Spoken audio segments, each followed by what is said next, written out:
સદામાં એને જાણે છે, અનુભવે છે, વિકાલ આનંદમાં ડૂબેલી છે એ કરી નથી। हाँ, तो ऐसा परमात्मा बना तो प्रत्येक जीव के पास में है। भव्य हो कि अभव्य हो, हाँ, ये परमात्मा पढ़ू, परमेश्वर पढ़ू, अत्यंत निरपेक्ष तत्व ये बताने से जानो तो अभव्य पण परमात्मपणું છે। એ પરમાત્મપણું કયું કે એ અભવ્યમાં પરમાત્મા થવાની યોગ્યતા નથી। સમજાય છે? યોગ્યતા अलग चीज है और परमात्मपणा વિકાર બધાને સરખું, એ બધાને સરખું છે। સમજાણું? સમજમાં આવી વાત? ચૈતન્યપણા કરતા સરખા है જેને ઉપયોગ લક્ષણ કહેવાય।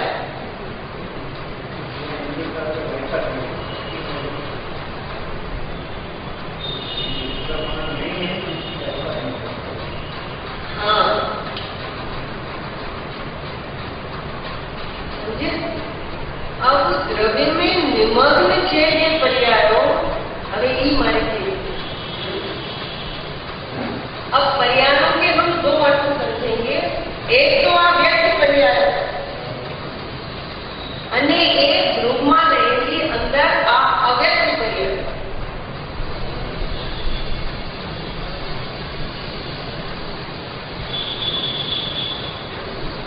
समझाणु? एक तो ध्रुव में आ ध्रुव सामान्य द्रव्य क्या है? भाव, परम पारिणामिक भाव, बराबर।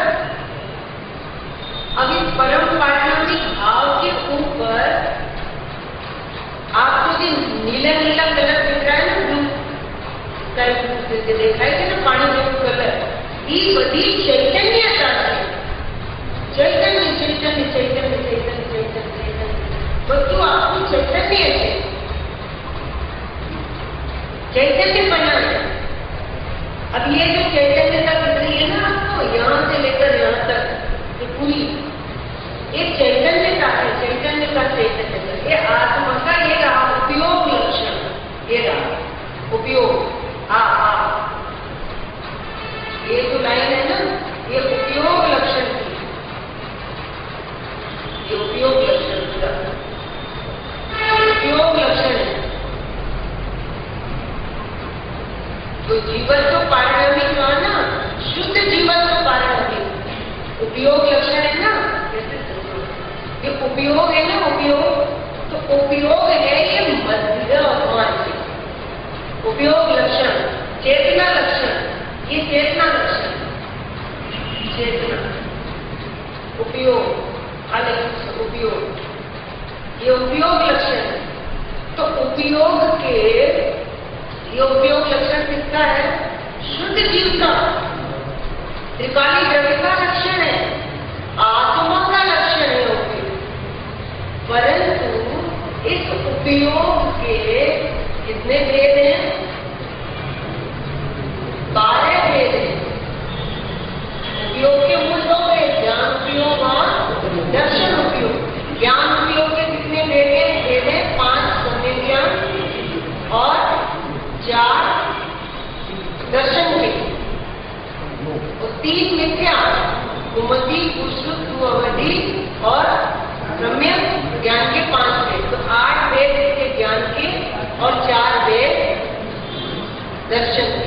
मालूम नहीं? केवल चक्षु दर्शन, अवध दर्शन और केवल दर्शन, ऐसे 4 भेद हैं। तो 8 और 4 12 भेद उपयोग के, ये विशेष है।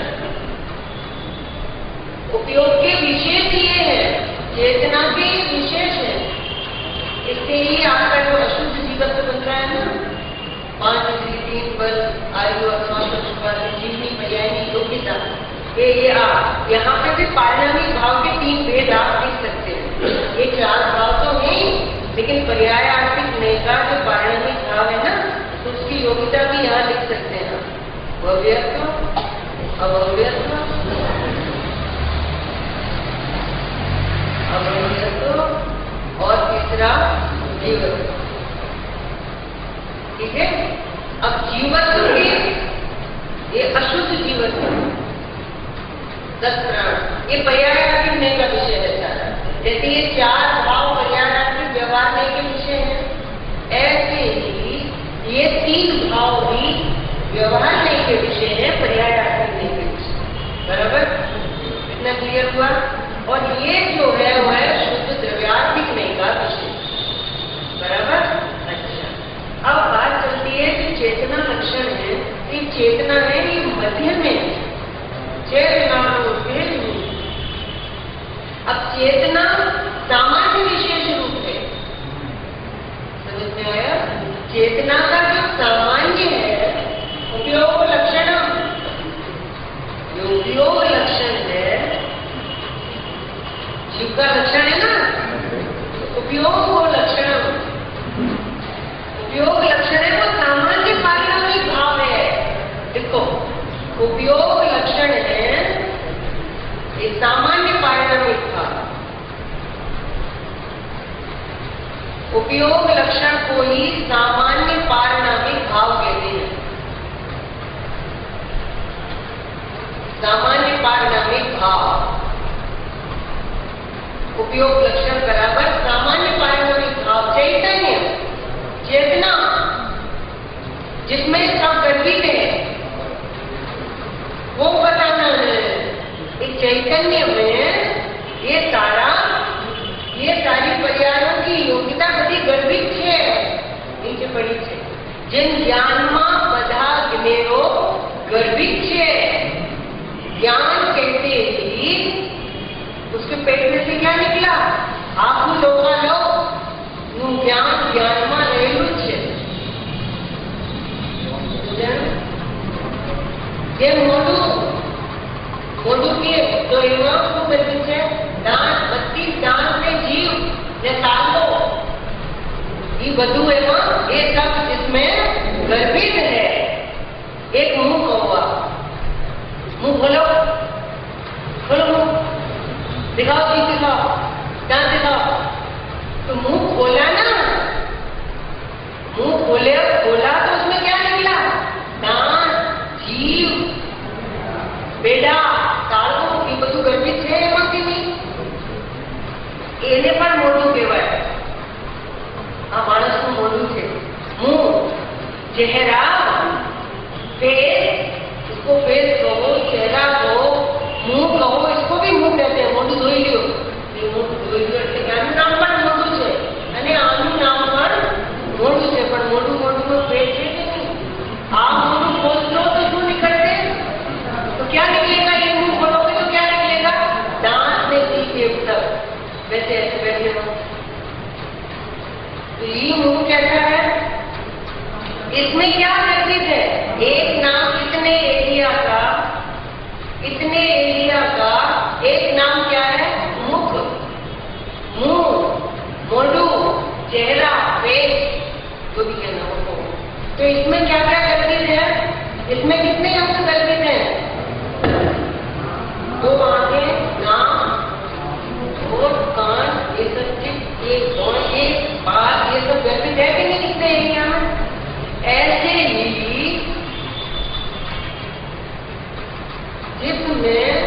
जिसमें माने किसमें?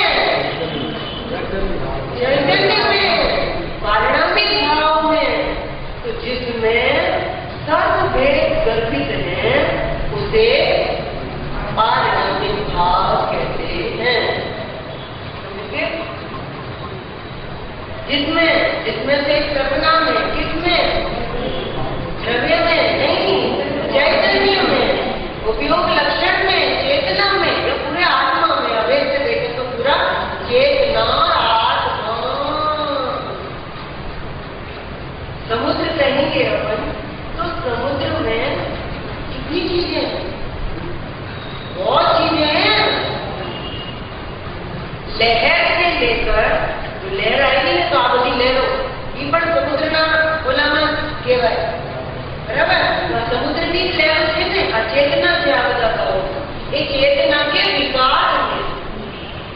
देखो इनका नाम क्या है? चित्त विकार। ये चेतना के विकार है, चैतन्य के विकार है। विकार माने विशेष भाव। समझ में आया? विकार कहो, विभाव कहो, एक ही बात है, लेकिन इसमें भी फर्क है। विभाव या विशेष भाव ये चेतना के विकार है, इसको बोलते हैं चित्त विकार।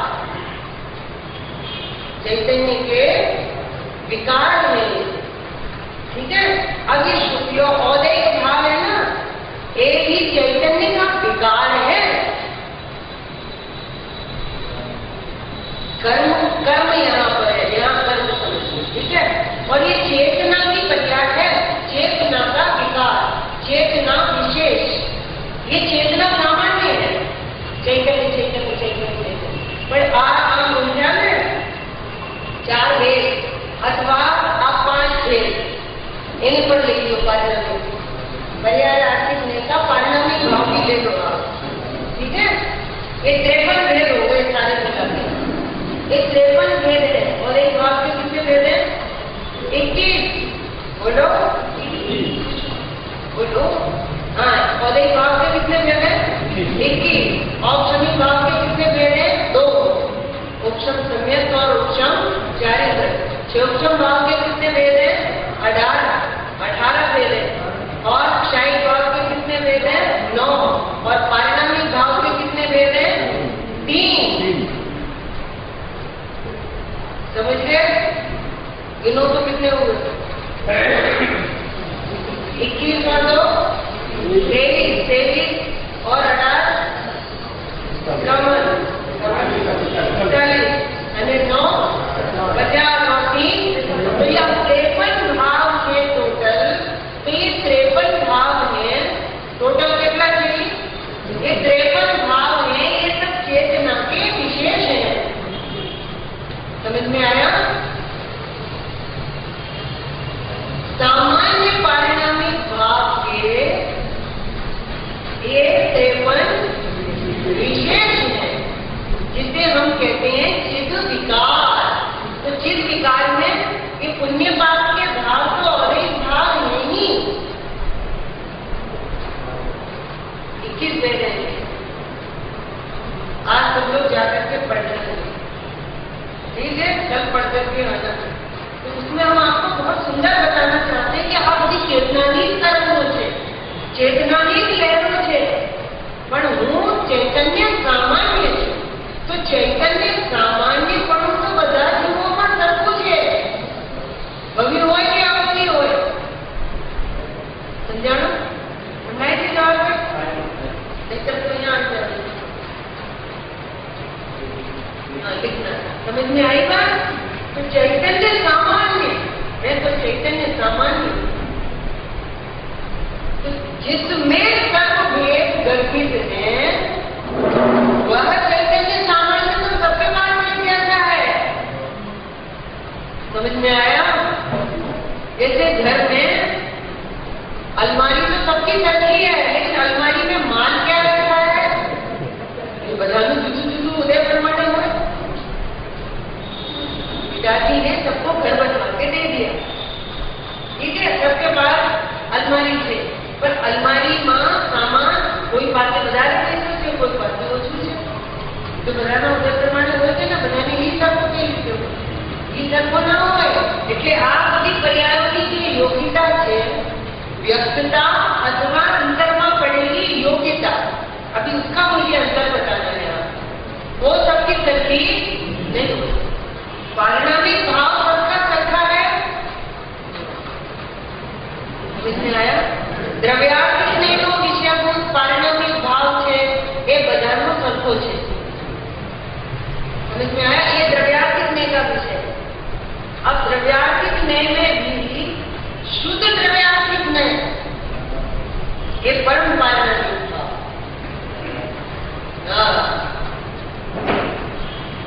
समझ में आया? एक पर्यायार्थिक चित्त विकार। तो विकार केंद्र में हमको क्या लगता है? ये शुभाशुभ भाव, अवैध भाव, तो है ही, पर ये औषमिक भाव, यद्यपि विकार नहीं है, पर विशेष भाव। क्या कहा? विशेष भाव, इसको भी विकार कहते हैं। विकार माने विपरीत भाव नहीं, परंतु विशेष भाव। तो ये चेतना के विशेष भाव है, शुद्ध भाव है ये भी। उपशम, क्षयोक्षम और शारीरिक भाव, इनको भी अब सबको टोटल करें तो चिद विकार कह सकते हैं। माने चैतन्य के विकार में चैतन्य नहीं है, चैतन्य के विशेष है। और मैं तो चैतन्य सामान्य हूँ, तो उसमें जो लिया ना चित्त सामान्य में चैतन्य की समस्त व्यक्तियां निमग्न है, उसका क्या है? वो आज समझेंगे। चित्त सामान्य में, चित्त सामान्य माने ये रहा चित्त सामान्य। तो जो उपयोग लक्षण है, तो उपयोग मई आपको आत्मा चेत नारो, जान नारो, देख नारो, जे आत्मा छे, ये आपको आत्मा चित्त सामान्य कहने में आता। समझ में आया? अब इस चित्त सामान्य में क्या क्या गर्भित है? अभी प्रकरण किसका है? सर्व भेद में सर्व भेद। तो सर्व भेदों में क्या लेना?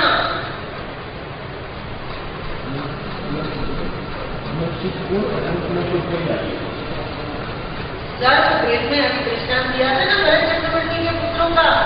एक नितिन गोद में से निकले, 2 इंद्री बने विजयी, सीधे 5 इंद्री बने, सीधे मोक्ष हो गए। उन्होंने देवगति और नरक गति दे दी, तो उनकी योग्यता अलग थी। तो वो योग्यता जो यहाँ प्रकट हुई ना उनको, वो पहले से ही कहाँ पे गर्भित थी?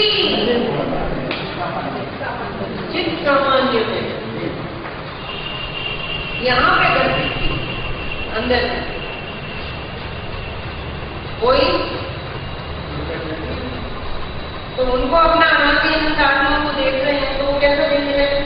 तो उसमें उन्हें कहीं है देवगति है, नरक गति, ये नहीं होना मछेद नहीं।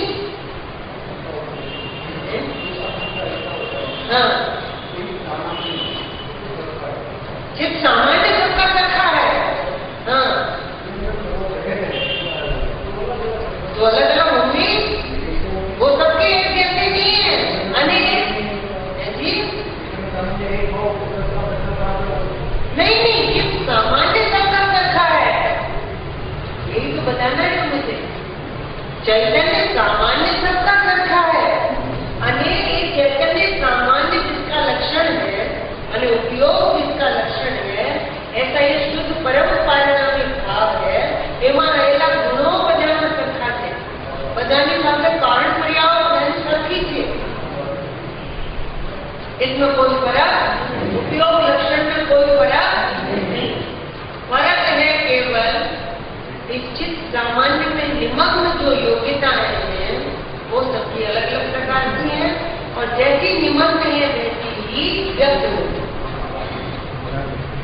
और जो निमग्न रहती है, वहां पर कोई कर्म का उदय या उपशम के क्षयोक्षम के 6 लागू नहीं पड़ता।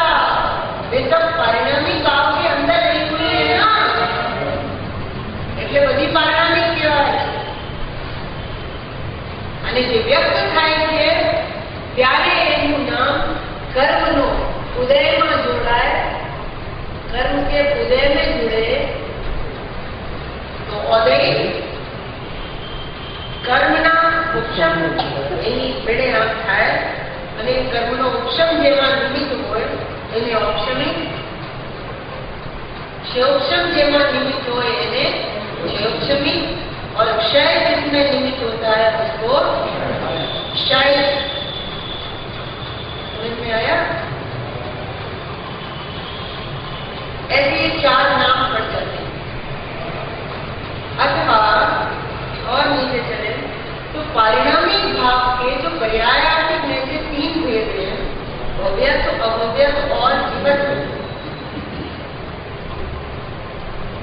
ये भी तर्कहीन होते हैं। જે ભવ્ય હોય એ અભવ્ય ના હોય, જે અભવ્ય હોય એ ભવ્ય ના હોય, બરાબર? અને જીવંત પારિણામિક બધામાં સરખું હોય છે. પ્રાણ સરખું હોય એટલે એ પ્રાણનું જે કોલમ છે ને, પણ એમાં પણ એક ઇન્દ્રિયને 4 પ્રાણ હોય. ये पर्यायात्मक का विषय है, बदलाए थे एक इंद्रिय का 4 है, ऐसे उत्तर उत्तर प्राण बढ़ते चले जाते. 2 इंद्रिय के 6 प्राण है. तो ये आ गया ना 5 जगह से देख लेंगे. ठीक है, ऐसे बढ़ते बढ़ते 5 इंद्रिय के 10 प्राण आ जाते हैं. तो ये भी बदलता है. लेकिन ये परम पारिणामिक भाव है, ये कभी बदलता नहीं है. शुद्ध जीवत्व कभी नहीं बदलता. और शुद्ध जीवत्व का जो लक्षण है चैतन्य उपयोग, वह उपयोग लक्षण की कभी का बदलता समझे છે કે ક્યારે બદલાતું નથી. એ પારિણામિક ભાવ કહેવામાં આવે. તો પારિણામિક ભાવ કહીએ તો हाँ, अब इसमें भी पर्यायात्मक का पारिणामिक भाव और द्रव्यात्मक नहीं पारिणामिक भाव, અને द्रव्यात्मक नहीं के अंदर 2 भेद करेंगे हम. एक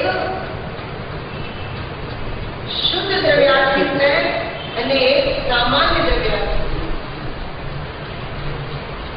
ये जो उपयोग लक्षण है ना आपका, ये उपयोग लक्षण बीच में है, मध्य में है, ये अंतरात्मा है. अब उपयोग है वो मध्य में है.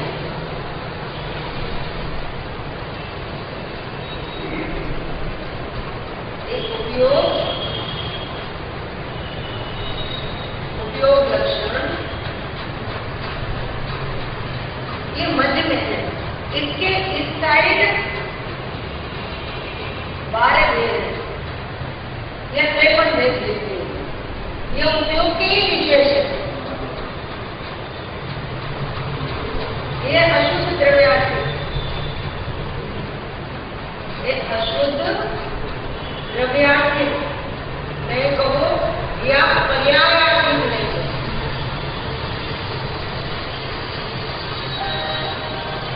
समझ में आया? अगर आप इन भेदों को अलग अलग ख्याल में लेते हैं तो उसका नाम है पर्यायात्मक. और आप ઉપયોગના જ આ બધા વિશેષો છે. આખો આટલો ઉપયોગમય છે અને ઉપયોગના વિશેષોમય છે. જો અભેદ વિચાર से आप कहें तो इसको अशुद्ध द्रव्यात्मक नहीं है. समझे? हाँ, अब ये उपयोग लक्षण बीच में है, मध्य. इसकी इस साइड को ये वाले भेद है और इस उपयोग की इस साइड शुद्ध द्रव्यात्मक, शुद्ध द्रव्यात्मक. समझ में आया? इसका नाम है परम पारिणामिक भाव.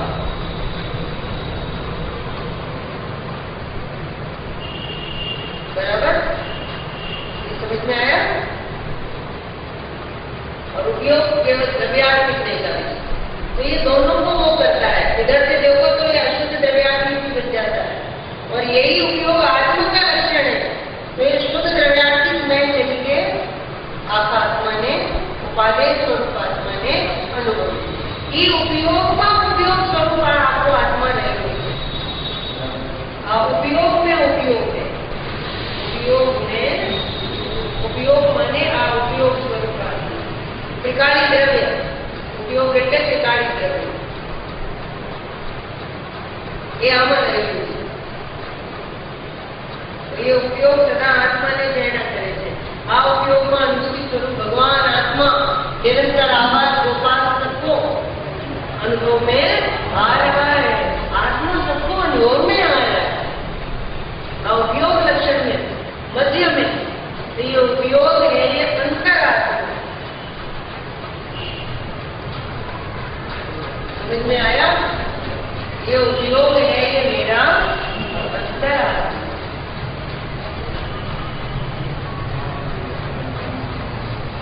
समझ में आया? अब हमको वो वाली बात समझनी है कि जिसमें सारे भेद हैं. वो चैतन्य कहता गर्भित तो गर्भित जो હોય ને એ સૌથી નીચે હોય, નીચે ગરબી આ શું છે ને એ જેટલું ઉપર ચડ્યું છે ને એટલે એટલું નીચું ઉતારવાનું છે. મેં આખું કેસે બતાવું દર્પણ હોય ને એમાં એ તમે આમ જોઈ શકો જેટલું ઊંચું આ હોય ને એટલું જ ઊંચું દેખાય. बराबर है ना? बराबर है कि नहीं? उसका रिफ्लेक्शन उसी प्रमाण में पड़ता है. जो पंखा जितना ऊंचा है ना आप जमीन में देखेंगे तो उतना ही नीचे दिखेगा. ठीक है? तो ये पर्याय सबसे ऊपर ऊपर है. बच्चे दर्पण लिया मोटू छोटू આ બધી પર્યાયો સિર ઉપર ચડી છે. આ મારી પર્યાય છે એટલે હું છું આ. અને અત્યારે આવા ભાવ આવે છે. અત્યારે શું કામ છો તમે લોકો? જરૂર બોલો તમારું અત્યારે કયું છે? હા તમે આને અત્યારે એટલે કે વર્તમાન. इसको आप वर्तमान मानते हैं. अज्ञानी का वर्तमान ये अर्थात अज्ञानी जो इन भावों को अपना मानता है वह अज्ञानी. तो मैं पूछती हूँ इससे आपको जज करो और एक बीजा ने जज कराओ बोला कि તમે કોણ છો ક્યાં છો. बराबर? आपको ख्याल आ जाएगा. वो कोई ने पण पूछो, मैं किसी से भी पूछ सकती हूँ अभी. तो आपको जो लग रहा है ना वो ही जवाब देना, उसमें डरना नहीं. उससे ये क्लियर हो जाएगा. ठीक है? तो वर्तमान दो प्रकार का आशीष, वर्तमान दो प्रकार का एक आ और एक आ. वर्तमान दो प्रकार का है. एक ये संयोग रूप पर्याय का वर्तमान. बराबर? અને એક આ ત્રિકાળી દ્રવ્યનું વર્તમાન એટલે કે માનું વર્તમાન. માનું વર્તમાન મારાપણું કરવા જેવું કયું વર્તમાન છે? આ ઈશારા કરો બધા. કયું? આ ચિત્ર મોટું કરાવી દીધું એનાથી જતાથી હું આમ સમજાવી. એટલે ચિત્રથી ખ્યાલ આવે એક તો ખ્યાલ ના આવે. आपका वर्तमान कौन सा है? एक इसका अलग हिंदी की जो नाम लेते मुझे पूछा. अजी क्या जो एक से અત્યારે ગાડી વર્તમાન છો ત્યારે અત્યારે તો દ્રષ્ટિ છો એનું પણ ખ્યાલ રાખવાનું કે નહીં.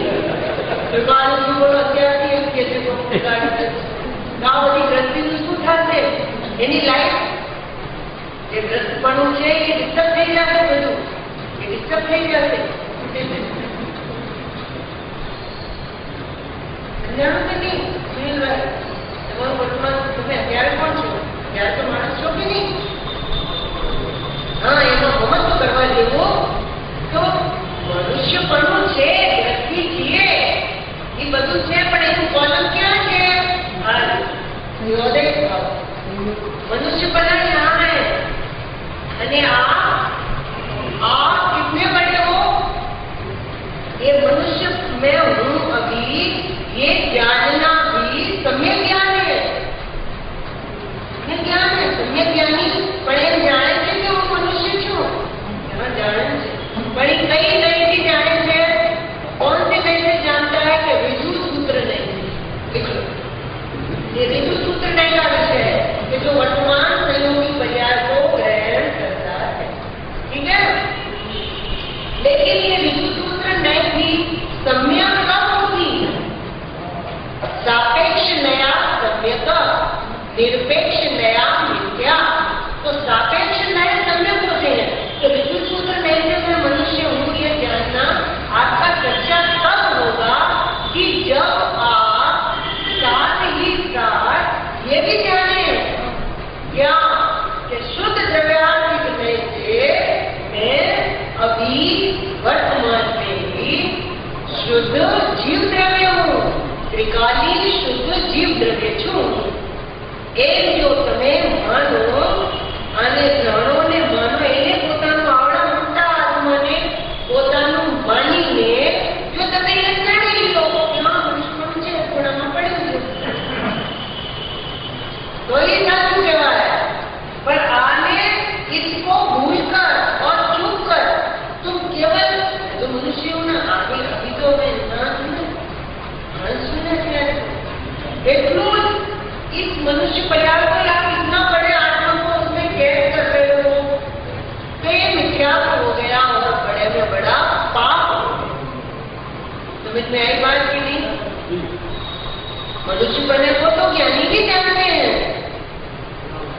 लेकिन उसको मिथ्या तो नहीं होता। और मनुष्यपने को आप ही जानते हो, आपको मिथ्या क्यों हो रहा है कि आप अपने को इतने बड़े आत्मा को इतना सा मानते हो, छोटा मानते हो, संकीर्ण मानते हो, नेरो नानू करी नहीं आवड़ा मोटा आत्मा ने इतना छोटा सा बना, तो ये पाप हो गए। समझ में आया?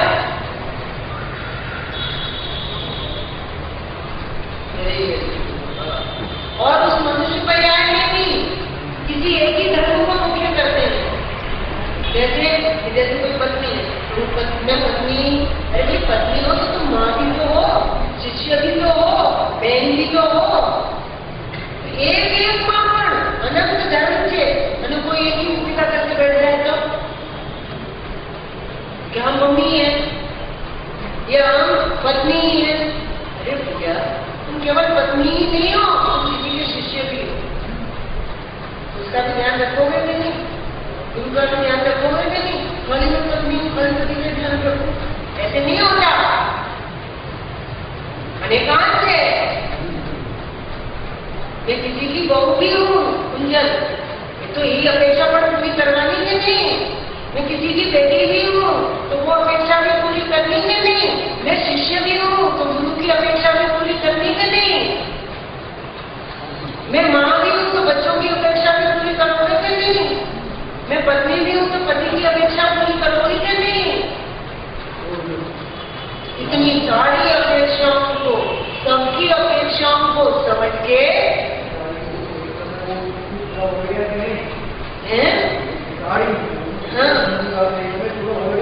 एक समय में पूरो है, एक बताना है कि खाली द्रव्य एक समय में पूरा है। क्या है ये सब? अभी तो एक समय की पर्याय जितना मान के बैठे हो, उसमें भी आप पूरे नहीं, हम बद्धी बात परी पड़े, एनु नाम ज्ञान केवल, उसको भी आप अच्छे से नहीं जान पा रहे। आपको पता चलेगा कि कितना बंद तत्व है आपके पास, कितनू बंधाई से मुंदाई के ज्ञान एने कहेवाय કે જે પોતામાં રહીને બધું જાણે। આ દ્રવ્ય રૂપ રહી, द्रव्य रूप रहता हुआ, व्याय रूप रहता हुआ निज भाव की भी अपेक्षा समझनी, तो ये परम भाव की निरीक्षा इसे बोलते हैं। परम भाव की निरीक्षा समझना हम सबका परम कर्तव्य है। ये सारी नए है, सूत्र नए भी है, व्यवहार नए है, सूत्र व्यासिक नए है, पर आप मोटी नए कई है। बोलो, एक उंगली काढ़ो। कई कौन सी नए है? दयानी राज जिसे कहते हैं, कि जिसका नाम है सहज शुद्ध निश्चय नए। बोलो, સૌથી મોટામાં મોટી નય હોય તો કઈ નય છે? कौन सी नय है?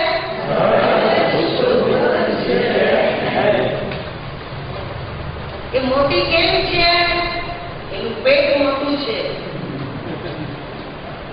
એટલા માટે એ મોટી છે। એનું વિષય બહુ મોટું છે, એ બધા જીવોને આવે છે। સર્વ જીવોમાં જેનો વિષય સરખો છે, सर्व जीवों के पास है। सबके शुद्धा हो शुद्ध रहना, शुद्ध में तो सभी जीव मालवी जाति बना इसलिए नहीं बोला, बड़ा बड़ा बोलते हैं शुद्ध नीचे में मालवी जाति बना इसलिए बड़ा नहीं बोलेंगे।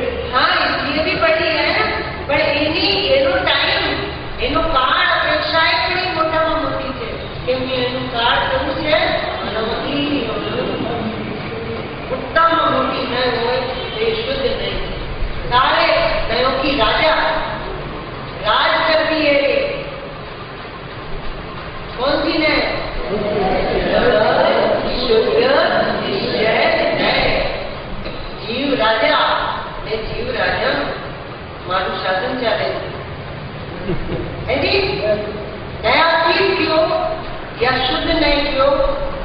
એક જ વાત છે. એનું નામ છે નય, પણ એ ખરેખર નય નથી, એ ખરેખર स्वभाव છે. ये स्वभाव का नाम भी नय. बल इसका होता है. तो ये सारी नयों का राजा है. समझ में आया? और ये सारी नय होती है शुद्ध ज्ञान. केवल ज्ञानी को नय नहीं होती और मिथ्या दृष्टि को भी नय नहीं होती. सम्यक शुद्ध ज्ञान में ही नय होती है. और ज्ञान की सम्यकता कब होती है? जब यह जीव चेतना लक्षण के द्वारा, इस उपयोग लक्षण के द्वारा इस उपयोगमयी आत्मा को जानता है. तब यहाँ शुद्ध ज्ञान की, सम्यक शुद्ध ज्ञान की लहर उत्पन्न होती है. और शुद्ध ज्ञान प्रमाण है. तो शुद्ध ज्ञान प्रमाण है. तो प्रमाण है वो अधिष्ठाता है. प्रमाण है वो एक सूर्य है और नय है वो उसकी किरण है.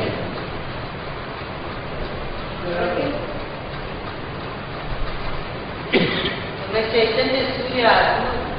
तो आत्मा को भी प्रमाण करना, इस स्वरूप को ही प्रमाण करो. प्रमाण करो माने उसको सीख करो. प्रमाण का पक्ष मत करो. ये प्रमाण का विषय है. शुद्धात्मा और ये पर्यावरण दोनों को इसको इतने पोषण को जाने, इसका नाम पर्याय है. इतने को जाने, इसका नाम द्रव्यार्थ है. दोनों को एक साथ जाने, इसका नाम प्रमाण है. बराबर? ये બધું સાચું सम्यक ક્યારે कब होगा? कि जब सम्यक शुद्ध ज्ञान प्रकट हो. तो सम्यक शुद्ध ज्ञान प्रकट कैसे हो? तो आपको ये करावવું પડશે. આને જ મોટું કરાવવું છે. એટલો જ મળ્યો અને આનું ડબલ કરવું છે.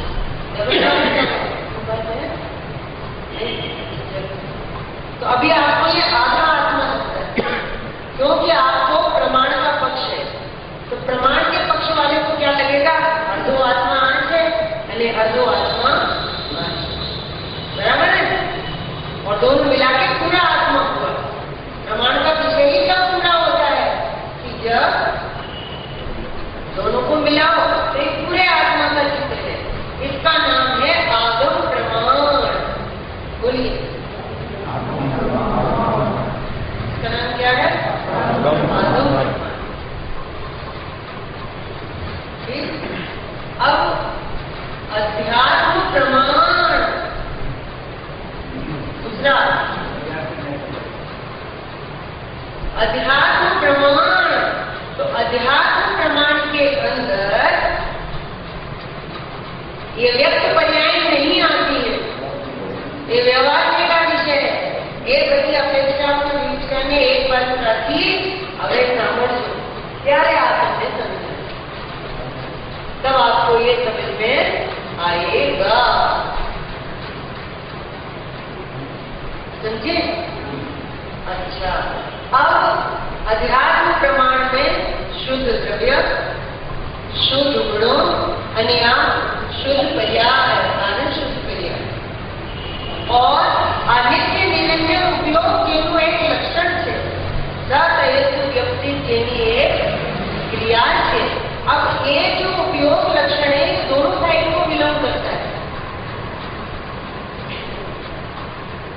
आगम प्रमाण को भी ये जोड़ने वाला मध्यमा है. मध्य तो मध्य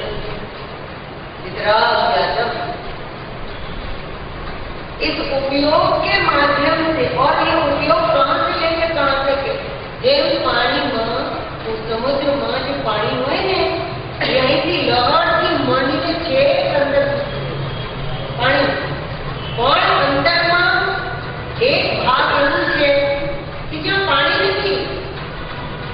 આવું બ્લુ કલરનું પાણી નથી. ત્યાં એકલું આ સફેદ કલરના ચમકદાર એકલા રત્નો રત્નો રત્નો રત્નો રત્નો જ છે નીચે તલમાં.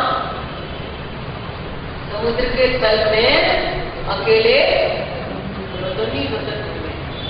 तो आप उसको देखो तो आपको लगेगा अरे आप तो रत्नों नो समुद्र छे।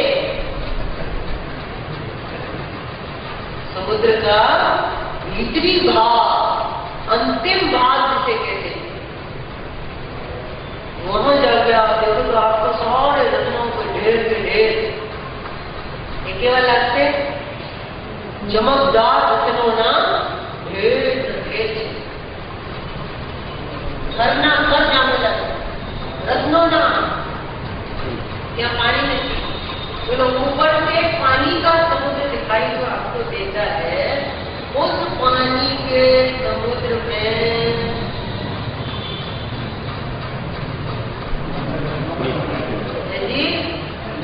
रत्नों का समुद्र है। हाँ, एक कल्याण मंदिर नाम का स्रोत रहता है, बड़ा होगा आप लोगों ने, नहीं पढ़ा हो तो आज पढ़ना, रुपए में देंगे। जब प्रलय काल होता है तब क्या होता है कि जो नीचे नो भाग से ऊपर आ जाता है और ऊपर का जो भाग है वो नीचे चला जाता है, उसी को ही प्रलय काल कहते हैं। ऐसे ही जब जीव की परिणति में मिथ्यात्व का प्रलय होता है, संसार में प्रलय है और सम्यक दर्शन प्रकट होता है, तब सम्यक दर्शन का विषय होता आत्मा, तब आत्मा क्यों देखा जानो तो आ रचनो तो समुद्र के पाताल में પડ્યું હતું। કેમ કે તમે અત્યારે ક્યાં બેઠા છો? અહીંયા મનુષ્ય અત્યારે તમે મનુષ્ય માનો છો, તમારા માટે આ કેટલું બધું ચેટલું છે, ઘણું દૂર કહેવાય ને। હવે તમારી યાત્રા કરવી છે, ધ્રુવધામની यात्रा अपन लोग जाएंगे ना तो ध्रुवधाम देखते भी जाएंगे। समझ में आया? वे हमारा ध्रुवधाम है, ध्रुवधाम की आराधना का सार। तो हमें अहिया बैठा छो तो ત્યાંથી શું કહેવાય છે? ઉપદેશ કોણ સાંભળે છે? અહીંયા આ મનુષ્ય છે, એના બે કાન છે, તો તમને મનુષ્ય પણ છે ને, કાન છે ને, તો હવે તમારે એમાં ઊંડું કરવાનું, ઊંડા ઉતરવાનું કે હવે હું મનુષ્ય નહીં, કાન के સાંભળીને હવે ગહેરાઈમાં જવાનું, હવે ઉતરો નીચે ઉતરો। હું તો હવે अब क्या मानना है आपको कि मैं तो चेतनामयी जीव हूँ, चेतना चेतना जानना देखना। तो देखो शरीर का क्या होता जा रहा है, तो तुम्हें यात्रा करो तो एक एक पद्धतियां उतरतोगे नहीं तो आज छूटू जैसे कि नहीं, क्यारे अंदर उतरी सकते तो आ मनुष्य पण छूटू जाएंगे, छूटे थे कि नहीं? तो हूँ मनुष्य नहीं, बोलो हूँ शरीर नहीं, शरीर छूटी गयो, ओडू शरीर छूटी गयो तो देखा है, पाय छूटी गयो એટલે મરણ થઈ ગયો, મિથ્યાત્વનો વિચાર મરી ગયો। હવે હું આજથી અત્યારથી હું મનુષ્ય નથી, બોલો मेरा वर्तमान में अभी मनुष्य नंबर चालू हो गया। संबर समझे? मैं मनुष्य हूँ ऐसा मानकर आप कुछ भी करोगे आपको कर्म का बंध ही होगा। और आप ये मान लो कि मैं मनुष्य नहीं हूँ, એવું બોલો, એવું સાંભળો અને એવું જ વિચારો અને એવું જ નિર્ણય કરી લો ને એવું જ માની લો। માની લ્યો તો તમે અહીંયા આવી ગયા। मैं मनुष्य नहीं हूँ, बोलो मेरे शरीर नहीं है, कान मेरे नहीं, आँख मेरे नहीं, नाक मेरे नहीं, हाथ पैर मेरे नहीं, पेट नहीं, पीठ नहीं, ये कुछ मेरे नहीं है, ये मेरे नहीं है। हूँ देह नहीं, देह हूँ कारण नहीं, इसका कर्ता नहीं हूँ, मेरा कार्य का नहीं हूँ, इसका अनुमोदक नहीं हूँ। बोलो अभी मनुष्य कौन कौन है?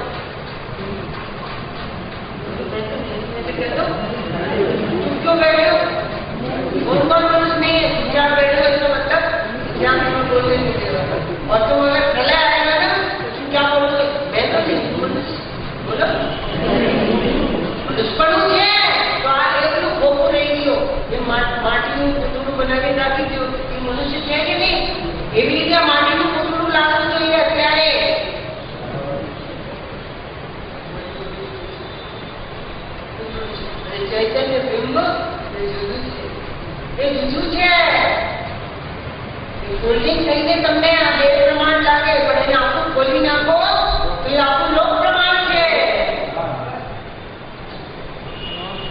તો ગોલ્ડિંગ થયેલું જ માનવું છે તમારે. તો ગોલ્ડિંગ થયેલું તો વિભાગ इंजन पर्याय. मैं विभाग इंजन पर्याय नहीं हूं. विभाग इंजन पर्याय जीव की. ये तो किसकी? उद्गल की. उद्गल है ये. मैं नहीं बोलो मैं उद्गल नहीं हूँ. ये मेरे मनुष्य का पुतला नहीं हूँ. और मनुष्य के एक पुतले के आकार में जो प्रदेश हुए हैं इतना मात्र भी मैं विवाह इंजन पर्याय मनुष्य की शेप में रहेलो है ये हूँ. અત્યારે હું મનુષ્ય की शेप में नहीं हूँ. बोलो तो मैं किस शेप में हूँ? मैं लोकाकार प्रमाण संजात स्वदेशी आत्मा मारी शेप में हूँ छू. बोलो मेरी शेप में मैं हूँ. शेप में मैं नहीं होने पर भी ये मैं हुए ना उसके बाद मैं ऐसे चल रहा है. इधर जाता है क्लिक क्या करवाना ईच खुली जाती है. मैं को माउस को कहाँ क्लिक करना?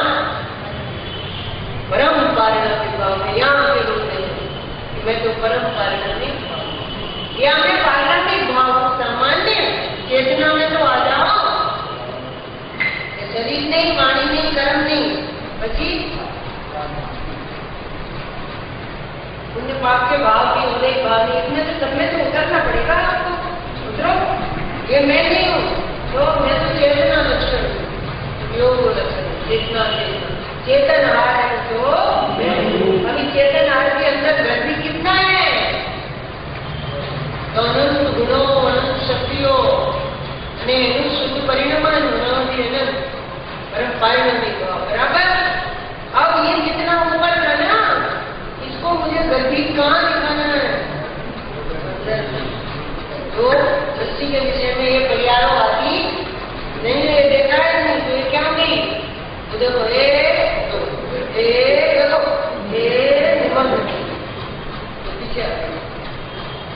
पीछे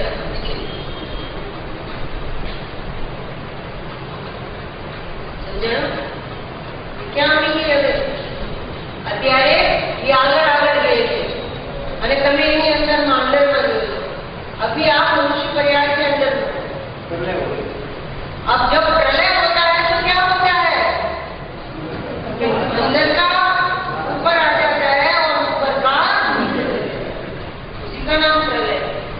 अब प्रलय हो गया तो ये गुण नीचे बढ़ेंगे. ये तो आ गए ऊपर और ये मनुष्य आदि परियाएं क्या सभी तो चल रही थी ना. कहाँ चली गई? नीचे. बात नीचे पड़ी. इसकी सिर पर चढ़ी थी ना और उसका उतारा नीचे. बहुत सिर पर चढ़ा रखा है तुमने. डर नहीं है सबको. कहते हैं कि नहीं आज छोकराओं જેમ રહેતા નથી. એ તમારું માનીએ કે તમે અમારું માનશો એમ કહીએ છીએ કે નહીં? છોકરાઓ છોકરાને જેમ રહેવાનું, નાના છો નાનાને જેમ રહેવાનું. મોટા થઈ ગયા બીજા લઈ જાય પરિણામ જ્યાં તમને લઈ જાય ત્યાં જવાનું છે તમારે. बोलो जल्दी क्योंकि परिणाम से ही बस मोक्ष है. तो आप इसके कहने में चलोगे तो इसको अपने कहने में रखोगे. आप बोलो अपने कहने में रखो. तो तुम कौन हो? अपना प्रताप प्रकट करो. तो हूँ ध्रुव द्रव्य. बोलो ज्ञानमयी आत्मा छू. तो केवल ज्ञानमयी आत्मा छू. कोई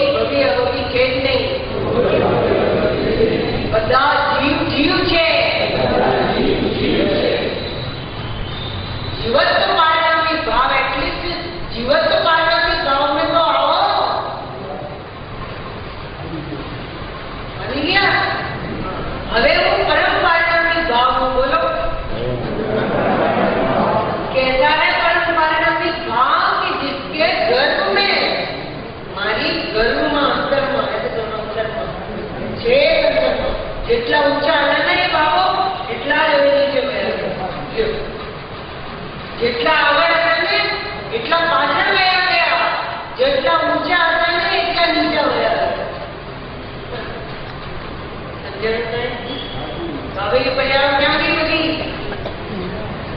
દ્રવ્યમાં પાછળ ગઈ ગઈ, કાં તો એમ બોલો પાછળ ગઈ ગઈ, કાં એમ બોલો કે નીચે ગઈ. હું સર્વો કરી શકું છું. બોલો હવે માથે શું ચડી ગયો? બોલો આ પરંપરાની ભાવ મારે મતલબ ઉપર વિરાજમાન મારા જીવનમાં. એટલે હું હવે પરમ પરિણામી ભાવ, મારું જીવન અનાદિ અનંત છે. હે અહો ચૈતન્યાનંદમય સહજ જીવન અમારા હે. અહો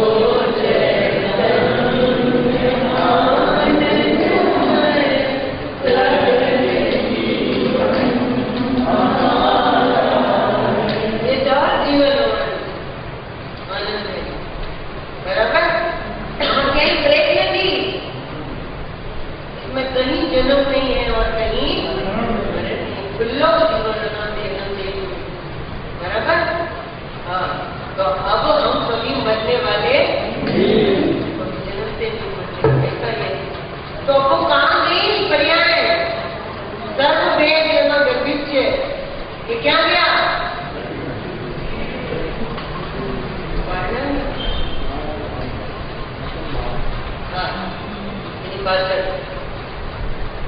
આની પાછળ ગયો અથવા આની નીચે અંદર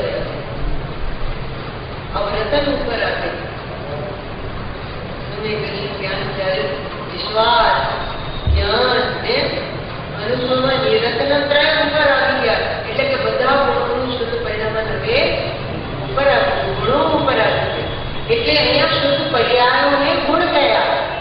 किस भगवान के 8 गुण गए तो गुण है कि वो पर्याय है. कार्य शुद्ध पर्यायों को भी गुण गया. तो कार्य शुद्ध पर्यायों में गुण क्या मतलब है? गुणों ने कारण पर्याय करવું એમ નહીં. ઘણા લોકો ગુણો ને કારણ पर्याय માને એમ નહીં. गुण को कारण पर्याय नहीं कहना પણ કારણ पर्यायों ने गुण કહેવાય. કેમ કે એ ગુણ જેવી જ છે, गुण जैसी ही है. समझ गए? तो ये पर्याय काम नहीं है. नीचे रखो. तो अब आपने त्रिकाली द्रव्य देखा. मैं त्रिकाली द्रव्य, भगवान अपनी सिद्ध पर्याय होने पर भी अपने को त्रिकाली द्रव्य देखते हैं. तो त्रिकाली द्रव्य देखने पर उनको तीनों काल करके सारी पर्याय दिखती है कि नहीं? दिखती है. और वर्तमान में